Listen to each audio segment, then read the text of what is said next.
Listen, we talking about practice, not a game, not a game. If you're looking for the best basketball talk in the universe, you just found it. This is Deep Hoops, where fans are the host. Tim Brayboy, Troy Ramel Royal, and me, your point guard, Jehudi. We're talking basketball, all basketball, and nothing but basketball. So sit back and enjoy the best basketball talk in the podcast universe. This is Deep Hoops.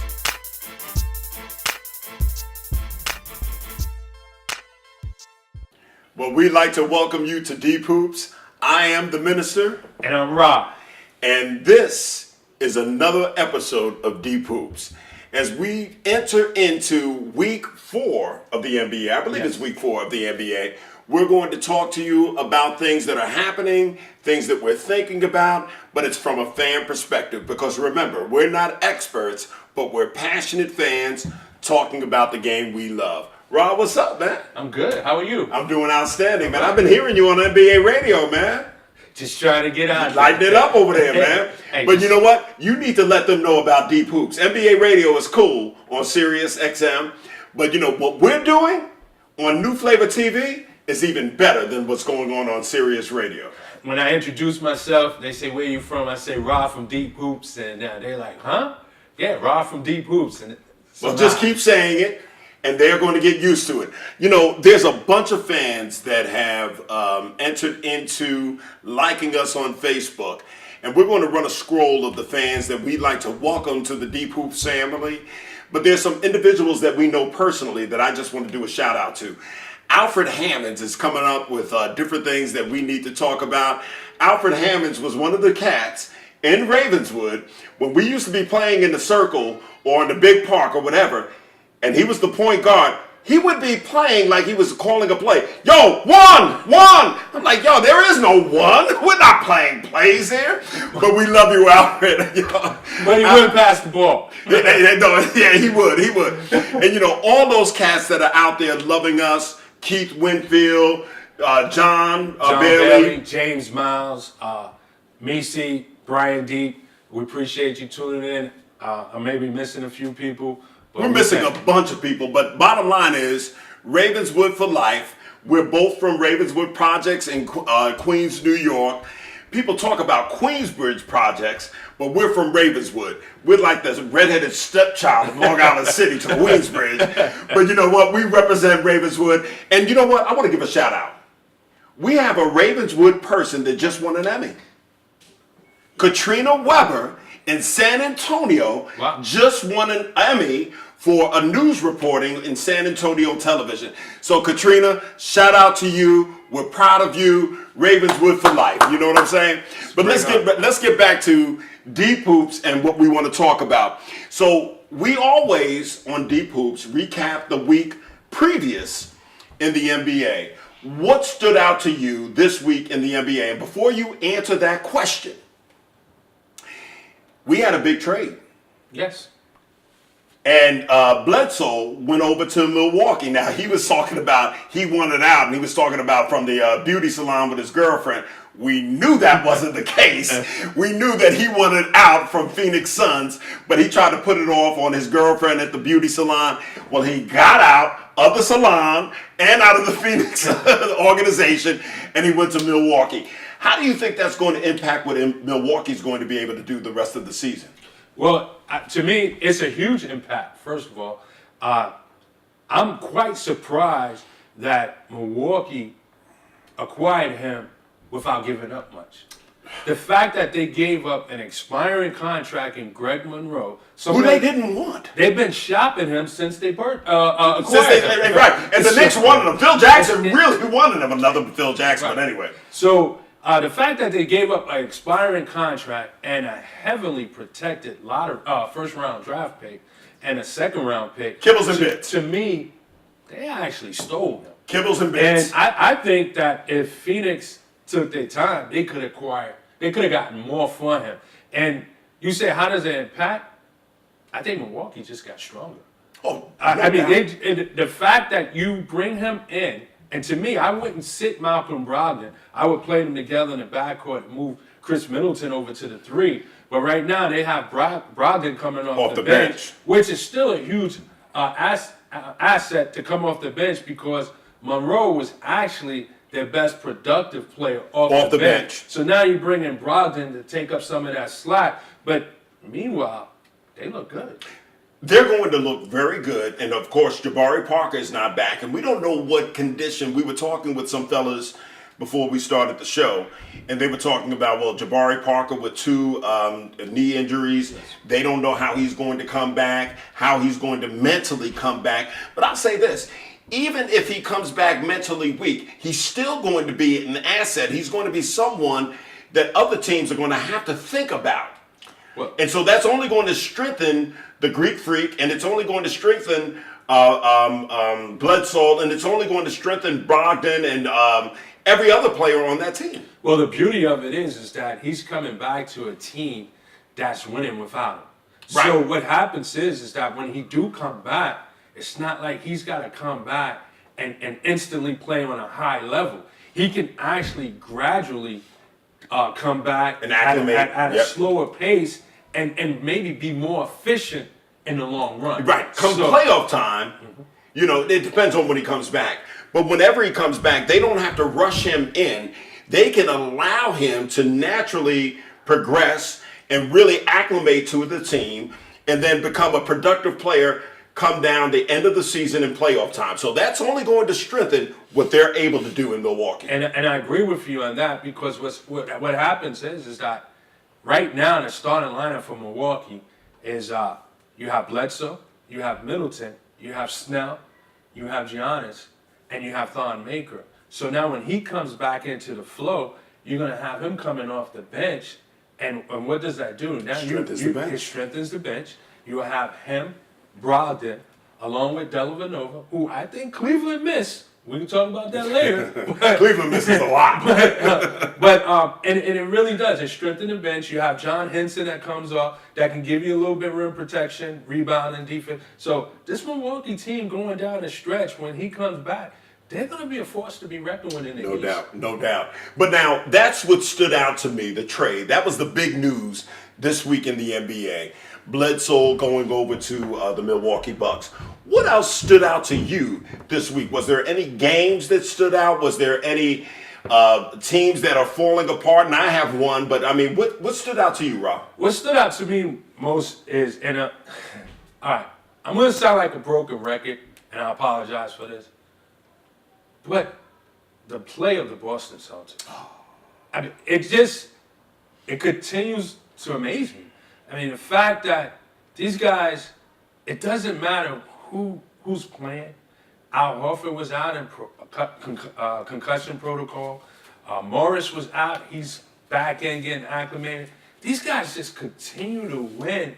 And that next man attitude or next man up persona, right now, they're exhibiting better than any pro team that I've witnessed. And, I mean, all the credit goes to Brad Stevens. I mean, is it possible to have a coach of the year be also the MVP of the year? So you're going to give him the MVP now? I mean, right now, here's the thing. What he's done for this team, I had a conversation with a few friends, and he was talking about the play of Kyrie Irving. I thought Kyrie Irving would come over there and try to score 28 points a game.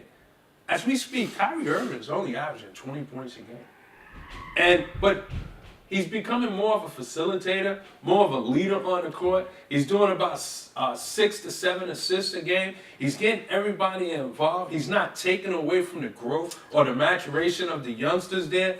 I mean, but you got to credit this to Brad Stevens. We often talk about Steve Kerr, how he has his players buying in. Brad Stevens got Kyrie buying in. I hate to interrupt, but I was about to say the same thing. A great coach gets his team to buy into a team concept. Steve Kerr has this Golden State Warriors buying into a team concept. Brad Stevens has Kyrie Irving and the rest of the Boston Celtics buying into a team concept. Who would have ever thought that Kyrie Irving would come in and really try to look to get everyone involved? Now, when he wants to, when they say, okay, go. Right. Lights, camera, action, you're on. Right. He can dribble and he can create his own shot like nobody.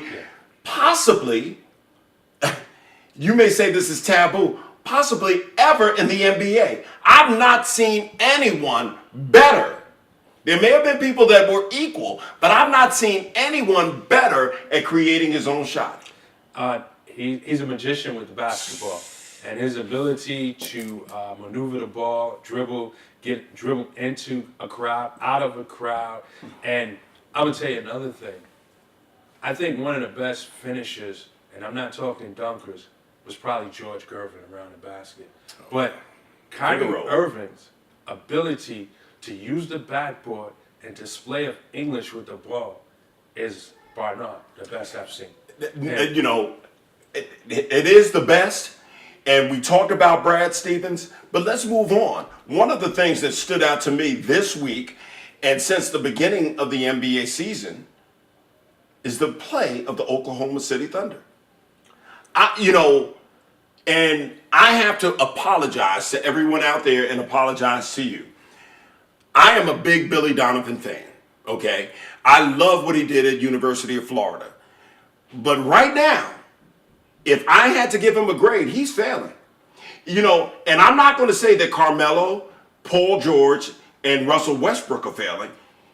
Billy Donovan is failing the team because he is yet to get them to buy into a motion offense and moving that ball around. And he has not created anything. And I have to apologize to Kevin Durant. I've been hard on Kevin Durant, but this is the first time that I can say Kevin Durant maybe said that, you know what, Billy Donovan is not giving us any motion. It's me or Russell Westbrook. And now it's Russell Westbrook, Paul George, or Carmelo Anthony. And there's no real ball movement. I've watched them play a few times this season, and I'm not seeing that ball move.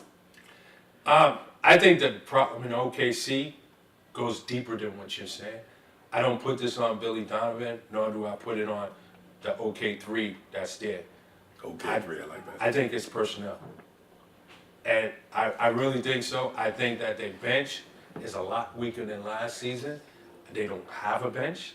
They have no one to come off that bench that when they give those big three a rest, they have no one to come in there and pick up slack. Right. If we're gonna say anything about Billy Donovan with his rotation, he may have to consider whether it's Melo or Paul George, get one of them out with about maybe 6 minutes left in the first quarter, so that this way at the start of the second quarter, he has one of those guys going with the second unit so he can have some offense.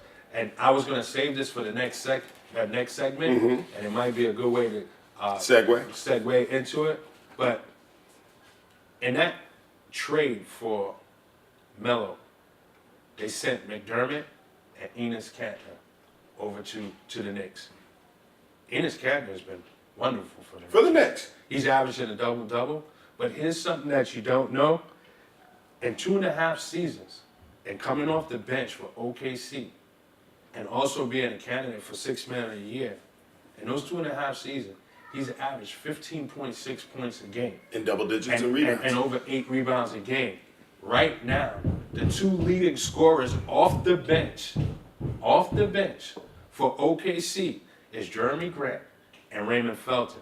Combined, they average 16.4 a game. Combined. But, if you say that, remember, Billy Donovan, who I've always protected and made excuses for, last year blew up Enes Kanter, saying that he can't play him because he doesn't play defense. Instead of saying, let me figure out how I can play him and cover up his defense and accentuate his offense. So we could say that it's, he doesn't have a bench, but who is he now not playing because he doesn't know how to play them? I think it comes back to Billy Donovan. At the end of the day, he's got to be creative in what he's putting out on the court so that he can accentuate and really play to the strength of the team that he has assembled. This is what you got, bro. Okay? Unless they make a deal. And we said going into this season that they should be able, at the end of the day, Do when you take out Paul George and Carmelo Anthony, do you put Russell Westbrook in the game, who ran that team last year without those two, and make him, and then you bring in Carmelo and Paul George and let them play with Raymond Felton. So come on now. Well, if you remember in one of our earlier shows, and I said to you, is that OKC is going to be in need of a microwave.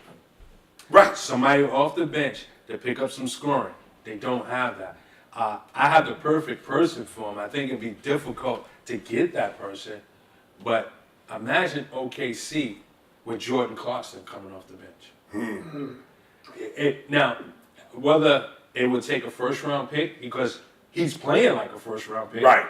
An expiring contract, something that Magic can use to try to lure free agents when it comes off the book. But they need a player of that caliber, because right now I think Jordan Clarkson is averaging like 15 points a game, leading all scorers coming off the bench, I believe. Or if not, he's in among the top 3. But if you had a Jordan Clarkson coming off the bench for OKC, we'd be talking about something different. Well, we would be talking about something different, because you just talked about Enes Kanter and what he's doing with the Knicks. Yes. He was on OKC last year, and Billy Donovan didn't use him as much as he could have because he said it was a lack of defense. So it still comes back to, and I agree with you, I'm not disagreeing with you, and I've been the biggest protector of Billy Donovan, but Billy, let's get to coaching. You got Maurice Cheeks on your bench. Let's coach this team up. And one of the things that I will give him credit for, Billy Donovan is one of those coaches that tries to see what the chemistry is. And he works his team to the end of the year. And then he puts out there what he's going to do in the playoffs. Right now, y'all are not in the playoffs if the playoffs were to start today. And it's not going to start today. But it's time for him to get it going. What else has stood out in your mind this week? You can call me a homer, but the play of New York. Porzingis right now is looking like most improved player. They chant MVP at the Garden. The Knicks was 3-1 this week. The game that they lost was a game that he didn't play to Orlando. As a Knicks fan, I went in there thinking that this was going to be a long season. Let's position ourselves to get a top pick in the lottery. But I'm thinking otherwise now. I'm thinking that they're a trade away from solidifying themselves of being in the playoffs. I'm a little upset that they didn't make the move for Eric Bledsoe, because I think Eric Bledsoe would have solidified their spot in the playoffs. I think the Knicks, as long as they continue to play the way they're playing, they will make the playoffs.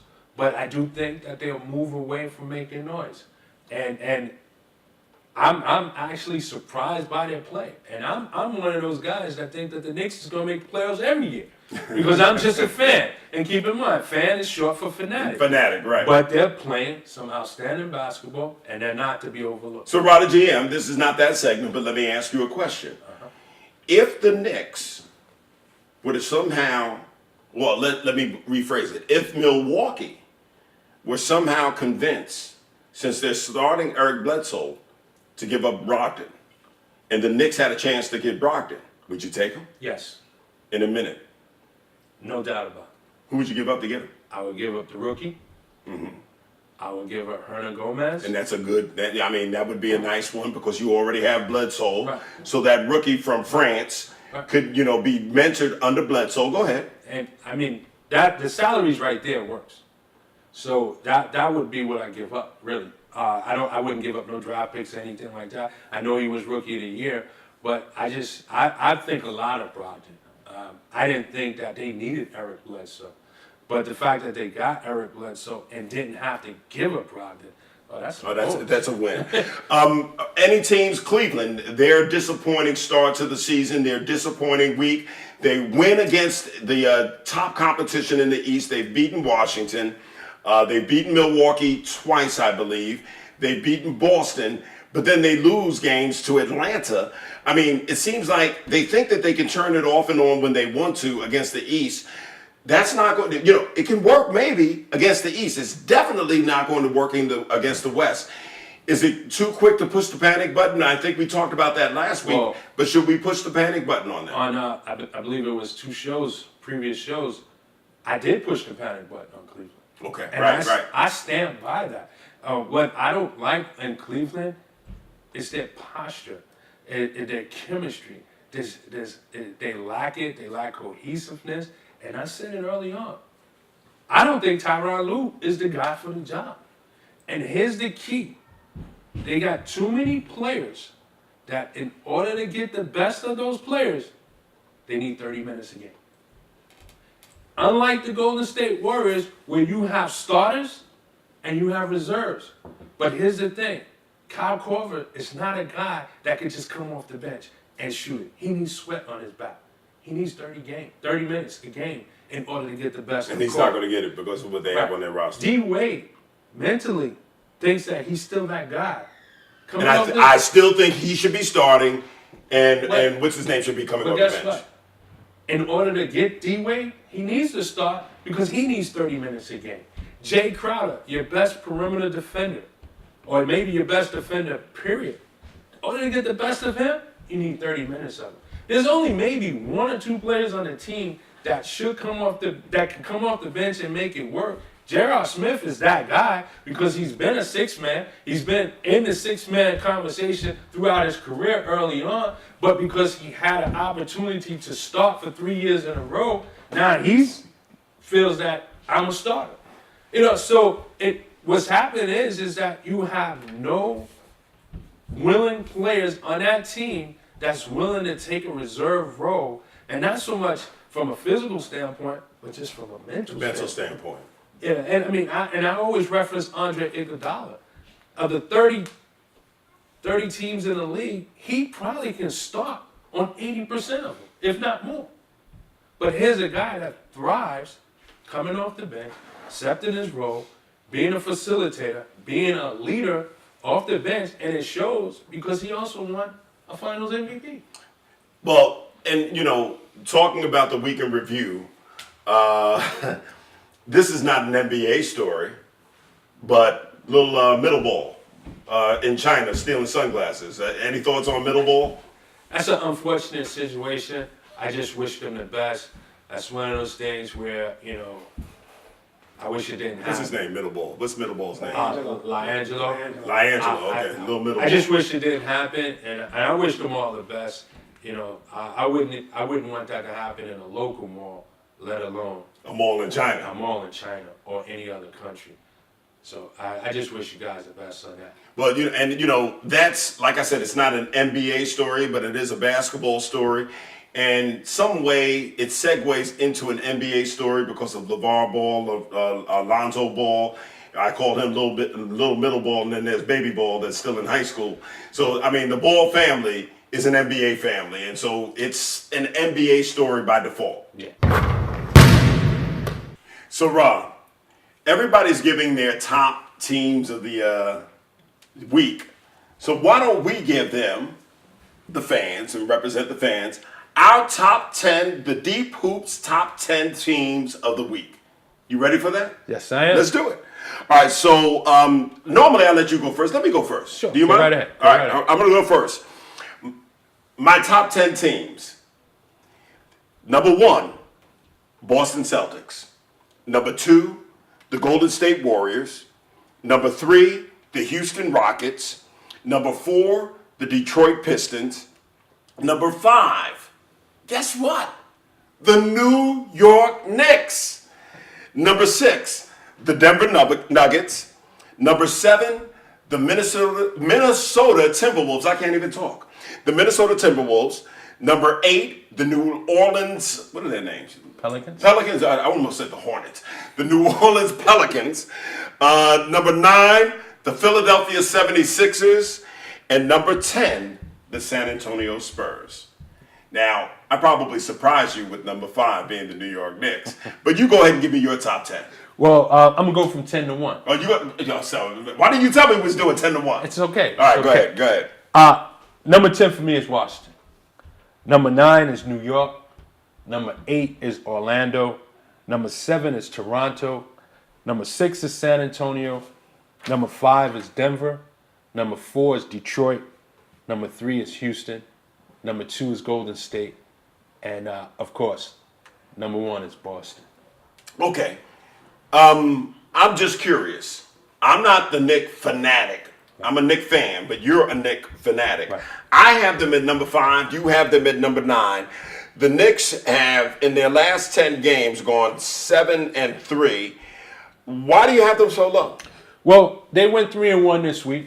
You're right about them going 7-3 in the last 10 games. Only lost to Orlando in that last week that just passed. But I just think that's where they are. The teams that I have ahead of them is just played better ball. When you look at Boston, they won 11 in a row going into Boston, today. yeah. They were 4-0 last week. Golden State has won 6 in a row. They were 3-0 last week. You have Houston that's 10-3, currently won 5 in a So row. we had 1, 2, and 3 the same. Right. And then Detroit, they're 9-3, won 4 in a row. 4. And 8-2 in their last 10 games. Denver is 8-5. And they're 7-3 in their last 10 games, went 3-0 last week. So that's why I don't have them in the top 5. Now, I could have put them ahead of San Antonio. San Antonio coming off that 4-game losing streak. They are 8-5, but they've won 3 of their last 4 games. So they're getting back, rounding it out. So I put them at 6. And Toronto and Orlando beat New York. So I put them ahead of them. And Toronto just simply have the better record than them. So that's why I just think they're 9th right now. Mm-hmm. I was a little disappointed in the NBA rankings that had New York coming into this week.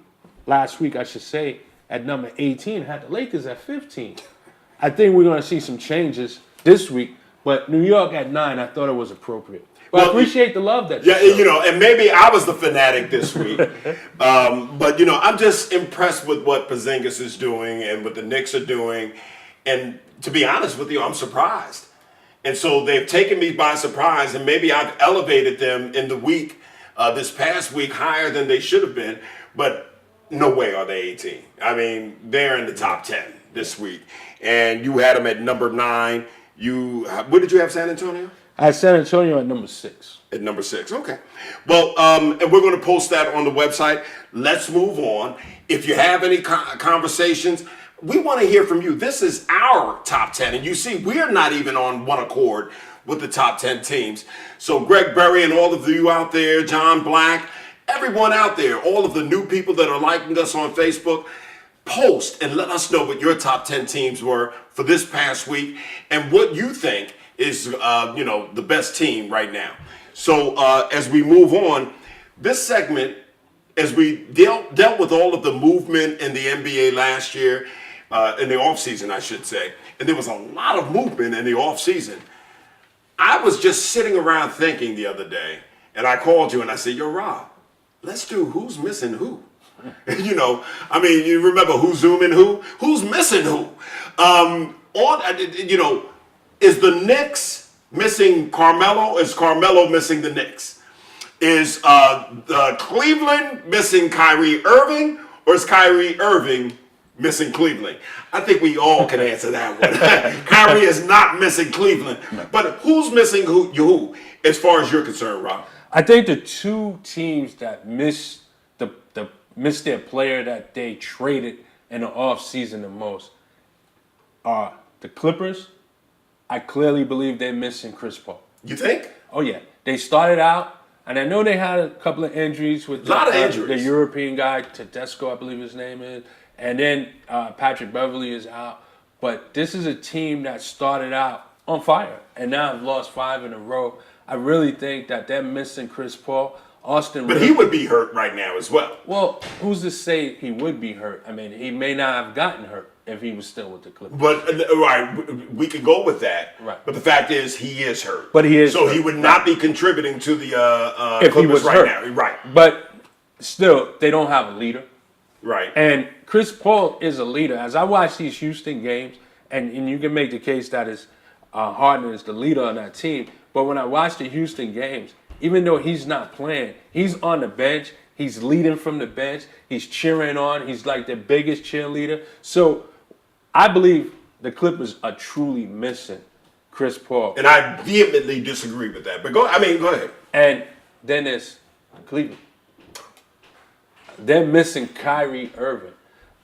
Kyrie Irving, I don't think that we got the chance to see all of Kyrie Irving in a Cavalier uniform when playing next to LeBron.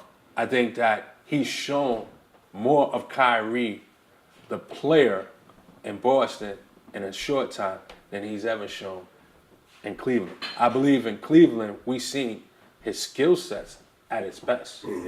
But the player that he can be as far as a leader and still give us his display of skill sets is tremendous.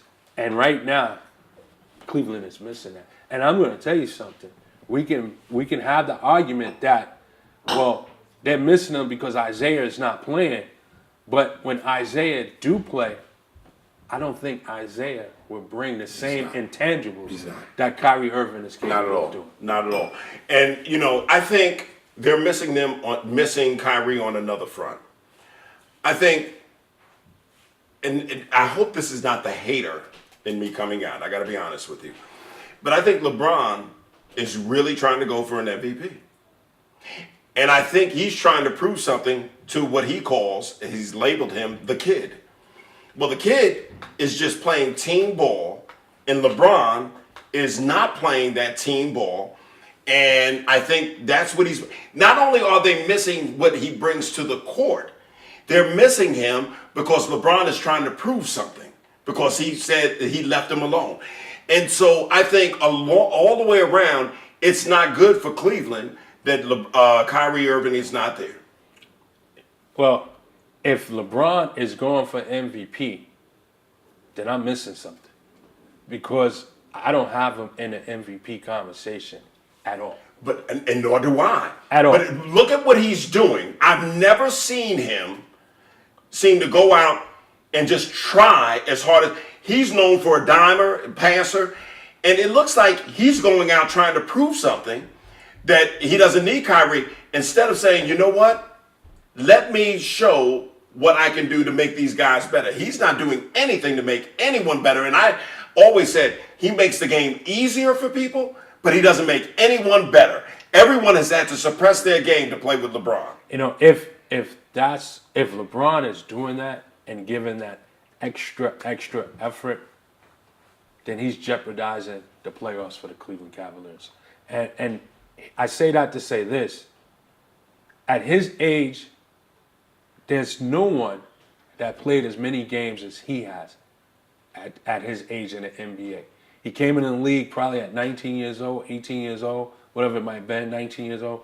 And he's been in a lot of playoff games, going to the finals, 7 straight years. He's got a lot of miles. If he and he's playing 38 minutes to 40 minutes a game. If he's doing that, he's going to be burnt out by the playoffs. Well, I think he is, but you know what? Whether he is or whether he isn't, they're missing Kyrie more than Kyrie is missing them. Paul George. Who's missing who there? Indiana missing Paul George, or is Paul George missing Indiana? Well, here's the thing about that, and we got to keep in mind, not only did Indiana lose Paul George, they lost Jeff Teague. Right. So what happens is Oladipo has been a great story thus far. He's actually scoring 23 points a game and picking up the slack of Paul George. But here's where it gets a little dicey for Indiana, as they right now have dipped below 500, and I don't think they'll be in the playoff picture. What's happening is that you got Darren Collison that's running a point, and he's averaging 11.5 points and 6.5 assists a game. But although I didn't think Jeff Teague had a good year with Indiana last season, he did average 15.5 points and 7.8 assists a game. So they're missing Paul George from a leader standpoint because Oladipo is giving them those numbers. And Paul George was also a player that can get on my back and carry you. Oladipo haven't established himself like that. But more importantly, from a facilitating or from the point guard position, they're missing Jeff Teague just as much as they're missing Paul George. We want to hear from you. Who's missing who? Let us know who you think is being missed more? The player that left the team or the team that they left? Who's missing who? Fill us in on what you're thinking on Facebook, on YouTube, or any other, Instagram, any other of the social media platforms. Talk back to us. Who's missing who in the NBA? I would like to add one more Sure. to that segment. I can't believe I'm saying this because there's no bigger Carmelo fan than me. But New York is not missing Carmelo right now. They simply not. They're not. I watch the Knicks. I watch OKC. Carmelo's Carmelo. I mean, if there's any knock on Carmelo, he's not athletic. He doesn't run. He doesn't cut. He kind of stands there and wait for the ball to come to him. I watch the Knicks right now. They're moving the ball. They're pushing the ball up court. Porzingis is averaging 30 points a game, picking up the slack of Melo scoring, but doing it with efficiency, shooting at about 48%. If anything, OKC is missing Enes Kanter. I have to add one caveat to the Enes Kanter missing who. The Knicks are not missing Phil Jackson. That did Okay, so you can talk about Carmelo, but Carmelo wasn't Carmelo because Phil Jackson put a big blanket around the Knicks and wasn't allowing Carmelo, Hornacek, or anyone else to do what they naturally can do. So, if anything, they're not missing Phil Jackson. No, they're not missing Phil Jackson, but believe it or not, the triangle was actually good for Carmelo. Carmelo had the ball. He shot it as much as he wanted. It was a slow-paced offense. It wasn't push the ball up the court. It was walk the ball up the court. And that was conducive to Carmelo's style because he's not running. You watch you watch any OKC game right now, Westbrook is up the court above half-court line, and Melo's down there by the foul line. And he's like, come on, come on. It's just, Melo is Melo. He's a great player. And when it's all said and done, when they redo the top 50, he's probably going to be in that list. He's probably more fitted for 80s and 90s than now because it was more of a half-court game. But even when he gets above the half-court line, he's not even cutting to the basket. And today's game is about motion. It's about pass and cut, and he's not doing that. The triangle was actually perfect for Melo because it was a half-court game. It's just that it didn't have the point guard it needed. Mm-hmm. It didn't have the point guard it needed. But at the end of the day, I believe OKC will figure it out with Melo. Oh, definitely. But they do miss Enes Kanter because that 15 points that he was coming off the bench with, right now, it's not. They don't have anything to replace it. Well, going back to last segment, I don't know that Billy Donovan misses Enes Kanter because he talked about him not playing defense, and that's another story for another day. Let's move on. What are your games to watch this coming week in the NBA? Well, the game that I'm going to watch is Monday night. Now, keep in mind, this is airing on Wednesday. So the games that we're talking about prior to Wednesday, you're going to have to look back and say, Rob was right, that was a great game. Well, what the hell was Rob talking about? That was a terrible game, but go ahead. I'm looking forward to Monday night's game at the Garden. Cleveland coming to the Garden, playing New York. I'm sure LeBron is going to come there with revenge factor on his mind. Not only that, some of the game's biggest stars, when they come to Madison Square Garden, they bring an A-plus game. So I don't see anything less from LeBron. But to me, I have New York as a top 9 team, number 9 team right now. If they want to remain in that top 10, this is a game that they have to go out and not only just win, but convincingly win. And I look for New York to pull off a win with about a 6 to 8 point win differential. So 6 to 8 is convincing. Well, I'm just saying, when I say convincing, let me rephrase that. They have to play convincingly good ball. If they have to be in this game. Right. This is not a game that they can allow Cleveland to come to the Garden and just blow them out. Right. They need to play this game, be in this game, and I do think they can pull off the win. I'm looking at, I think it's Wednesday. The 76ers on ESPN are playing the Los Angeles Lakers. Now you could say, well, the Lakers, but you know what? they still have Lonzo Ball. They're playing an exciting brand of basketball, and so are the 76ers. And then you have two dimers, and Simmons and Lonzo Ball moving that ball around. I don't think it's a battle for the Rookie of the Year because I don't think Lonzo is in the conversations realistically for Rookie of the Year. But we're going to see two rookies, on the court rookies, not draft rookies, but on the court rookies, and Simmons and Lonzo Ball. Kuzma's playing great ball. We get to see Embiid. I think that's another great game. But I think the game of the week is on Thursday on TNT. Yeah, Boston versus Golden State. Golden State. Listen, that is a Christmas Day match. Oh, that's a present. We may be looking at a preview of the finals. Shout out Gordon Hayward. Right now, Boston, I mean, I'm a Knicks fan, and I find myself kind of rooting for them a little bit. They just can't do no wrong right now. And I don't see them laying any kind of egg when Golden State comes to town. And remember something. A lot of people may not remember it. Brad Stevens coaches extremely well against the Golden State Warriors. Yeah. This is going to be a great game, guys. This is one of those, have your goodie bag together, whatever it is that you like to enjoy when you're watching a good game. This is one that's going to be a good game. It's on TNT. It should be exciting. I also want to talk about that Philly-Laker game. This is probably a preview of possibly a future championship down the line. You're looking at two promising stars, and Ben Simmons and Lonzo Ball. They both have recorded triple doubles in this season. Matter of fact, Ben Simmons has recorded 2. Just the other day, Lonzo Ball became the youngest player to ever record a triple double. The youngest player to record. There's a trivia question going on triple in double. that, man. Ben Simmons has recorded 2 in his rookie year. He had one in his fourth game. So going back to how we spoke out to Alfred Hammonds, he asked me to give a trivia question. So to our deep hoopers out there, I want to leave you with this trivia question.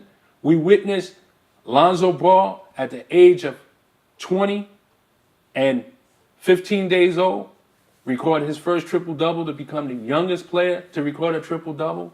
And we witnessed Ben Simmons record a triple-double in his 4th game as a rookie.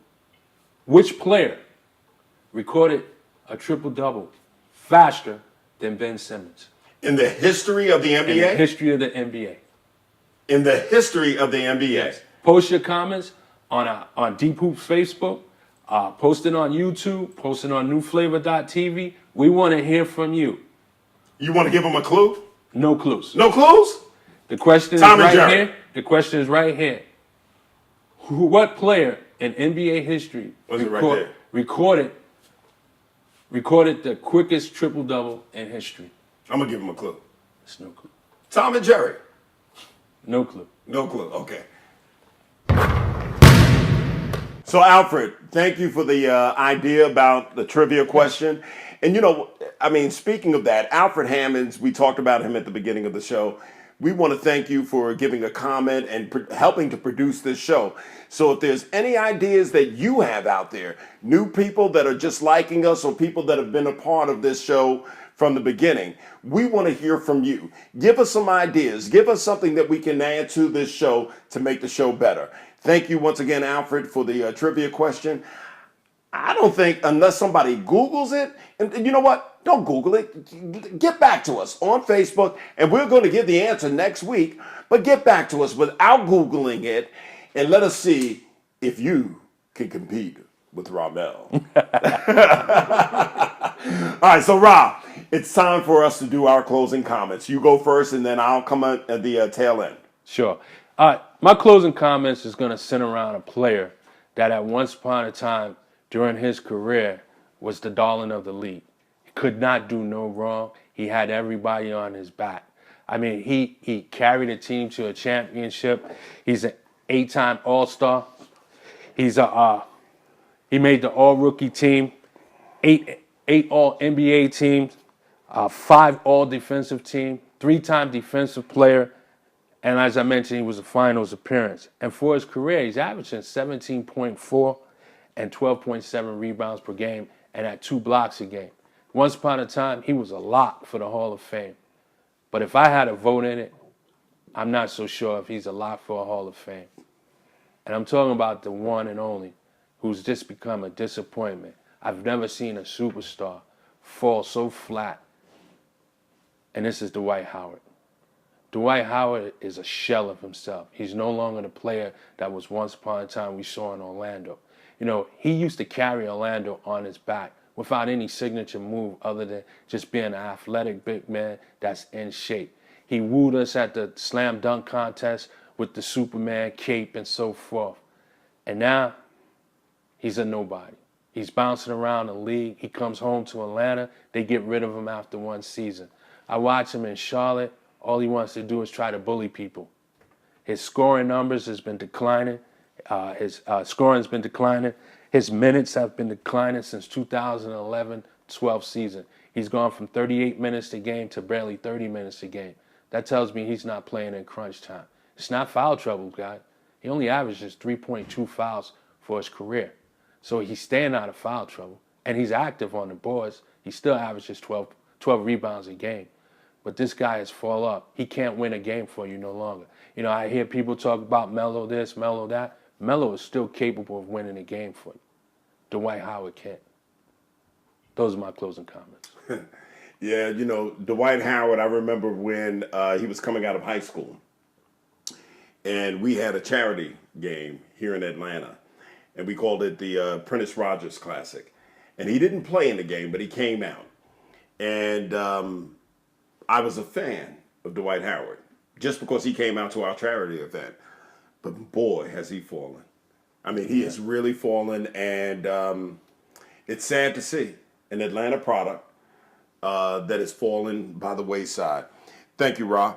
My closing comments has to deal with not Lonzo Ball, not D'Angelo Ball, but Papa Ball, LeVar Ball.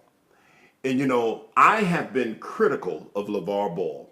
I think his bravado, his loud mouth, and his putting Lonzo Ball in a situation that is not good for Lonzo Ball, going into the NBA telling people that he was going to be better, that he is already better than Steph Curry, and saying that he wasn't going to lose 2 games in a week, and all of the stuff that he does. But you know what? I love LeVar Ball. I don't love his big mouth. And this week, we had his middle ball that I called him earlier, LiAngelo Ball, get in trouble in China. And that has nothing to do with LeVar Ball.